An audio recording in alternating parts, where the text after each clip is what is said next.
So nesting offers a fascinating and intriguing alternative to the traditional co-parenting formula where the children are moving from mum's house to dad's house, back to mum's house on a frequent basis. Sometimes it's several times per week.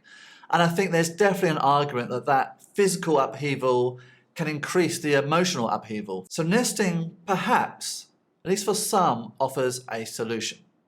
So nesting is where the children remain in their existing place. Often that's the traditional family home. And it's the parents that are changing location, packing their bags. Now, I'm not saying it offers a perfect solution for everybody. Of course it doesn't. In fact, there are a number of things that you should consider also. Many things that I hadn't considered. And Bella Duncan really raised those points during one of our live events at DivorceClub. So let's jump over to hear what Bella said on nesting. Yeah, well, when this first came to my attention, I looked at the situation very much similar to you, Simon, and I thought, wow, a lot of the resentment that I had built up was around the fact that I had to pack a bag every week. And your kids are often thinking, this wasn't my choice. Why am I the one that has to change my entire life, my home, my schedule, everything like that? So nesting is an idea that's really attractive. I thought on it and I mulled on it for a couple of days before I actually had a conversation with my dad, which seems to be a theme of this talk.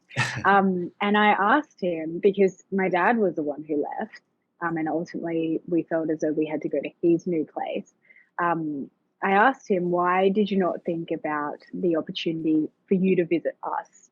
I didn't necessarily say it in a sense of mom had to completely move out of the house, but like, say if dad wanted to see us, then they could arrange something more to that like. And dad's honest opinion, and he was really honest with me as I was an adult at the time that we had this conversation. He said, I understand why that would have been easier for you. That would have been insanely difficult for your mom and I, especially given that they had a high conflict relationship. Dad felt as though he had left that family home, and so to come back into it was like he was breaking that void or that safe space of that was our home and that was mom's home. And so he'd already displaced quite a bit, and him coming back into that in and out would have been contrary to the stability of nesting. Interesting. And then the other thing that he said, which was out of my control, and selfishly he said, was that any new relationship that he had would have been very difficult. And he did form a relationship soon after my parents divorced. And I don't think, and he didn't think that relationship would have taken off if he were consistently kind of swapping where he was living. And so it really comes down to that question of, okay, so do we put the kids in that situation or do we put the parents and the adults? And I think that the main thing that needs to be the focus is stability.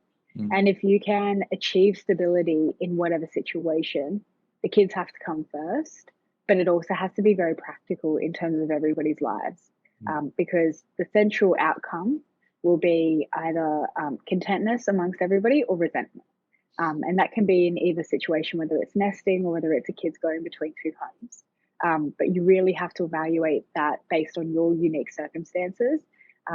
But my piece of advice, having come out of being a kid with two homes and not having the opportunity for nesting, is to have the conversation, whether it's with your co-parent or with your kids. Just be open to the idea that this is a thing, and it has been proven to be successful in some families. But again, I think it's based on your unique circumstances. I suspect, I don't know, in fact I'll ask, maybe I'll have a conversation with my dad as well. I suspect he never even considered it. And I think, yeah, I can see there would have been some challenges, but actually it might have worked out, at least as a short term, possibly would have been a viable solution for us. But one bit I also want to sort of raise a little bit of a sort of light on the sort of financially, right? So you've got two people that separate.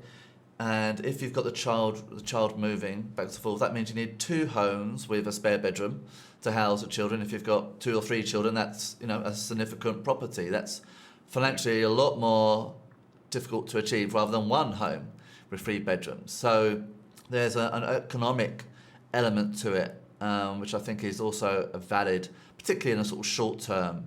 I remember I remember sort of staying at my dad's, if you like, when he was renting, and he was having to sleep on the sofa because he had co-sharing a small flat, and he had one bedroom, and I turn up and he's relegated to the sofa. Yeah, and I just wanna come back to that point of it's really important to communicate with your co-parent about this. As much as it's good to get insight from your kid and how they would feel about it, practically speaking, whether it be financially, socially, within your co-parenting relationship, it can bring up some really touchy subjects. Like financially, I hear you on that point, Simon. My dad, my brother, and I shared a room until I was 10 years old. Yeah. From the age of 3 to 10, we lived in a literal farmhouse. That was our solution at the time, but had we been given the opportunity to do the nesting situation, I don't know if my parents' relationship would have remained super high conflict or if it just wouldn't have worked and actually would have been more stressful for Luke and I in terms of that pickup drop off. I think that's another thing. Even though you're not, the kids aren't going, you are going. So that added element of that pickup drop off anxiety that kids have isn't eliminated by nesting. It actually is that feeling of they're leaving me and then they're coming So back. just a few of many, many insights that Bella revealed during her recent conversation with me at DivorceClub.com, one of our live events, which Bella called Co-Parenting Respectfully. So if you're in that situation, I'd really recommend that. You can actually get access to that full event for free at DivorceClub.com. So why don't you go and check it out? Just track it down through one of our blog pages. And why not, whilst you're there, join as a member and you'll get access to our future live events. And currently, as I record this, membership is available for free. See you there.